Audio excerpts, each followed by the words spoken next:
News Maharashtra K9 आवाज जनतेचा। लोणी इथं शेजारीने पेटवलेल्या गवतामुळे आगीत ऊस जळून खाक, 70,000चे नुकसान, दोघांवर गुन्हा। प्रतिनिधी बापूसाहेब घोडेस्वार। लोणी तालुका जामखेड इथं शेजाऱ्यानं बांधावरील गवत जाळताना कोणतीही काळजी न घेतल्यानं शेजारी शेतकऱ्याचा ऊस जळून खाक झाला। त्यात तब्बल 70,000 रुपयांचं नुकसान झाले असून खर्डा पोलीस ठाण्यात दोघांवर गुन्हा दाखल करण्यात आला आहे।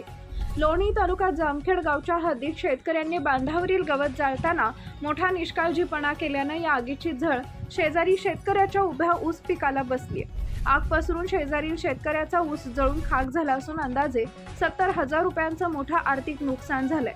नुकसान भरपाई देण्यास नकार दिल्यानं खर्डा पोलीस स्टेशन या प्रकरणी दोघांवर गुन्हा दाखल करण्यात आलाय। या प्रकरणी गंगाधर महादेव परकड, वय वर्ष 75, व्यवसाय शेती, राहणार लोणी, तालुका जामखेड यांनी खर्डा पोलीस ठाण्यात फिर्याद दिली आहे। पोलिसांनी दिलेल्या माहितीनुसार मी वरील ठिकाणी राहत असून घरामध्ये मी व माझ्या पत्नी जिजाबाई असे राहत असून शेती व्यवसाय करून कुटुंबाचा उदरनिर्वाह करतो।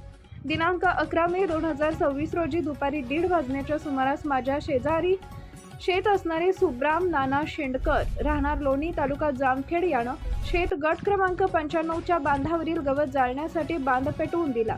त्यामुळे माझे शेत गट नंबर 95 मधील 20 गुंठे ऊस जळाला। त्यात माझं 70,000 रुपये नुकसान झालं। मला त्याची नुकसान भरपाई दे असं म्हणालो असता म्हणाला की मी जाणून बुजून तुझा ऊस जाळाला नाही, तुझं काय नुकसान झालंय ते देणार नाही। त्याची पत्नी उजना सुंबराव शेंडकर, राहणार लोणी, हिनं विनाकारण मला व माझ्या पत्नीला शिवीगाळ केली म्हणून सुब्राम नाना शेंडकर, उजना सुब्राम शेंडकर, राहणार लोणी, तालुका जामखेड, जिल्हा अहिल्यानगर यांनी माझ्या ऊसाचं नुकसान केलं व शिवीगाळ केली म्हणून भरपाई मागणी केली असता त्यांनी स्पष्ट नकार दिल्यामुळं अखेर खर्डा पोलीस ठाण्यात रीतसर गुन्हा नोंद करण्यात आलाय। पुढील तपास खर्डा पोलीस करत आहेत।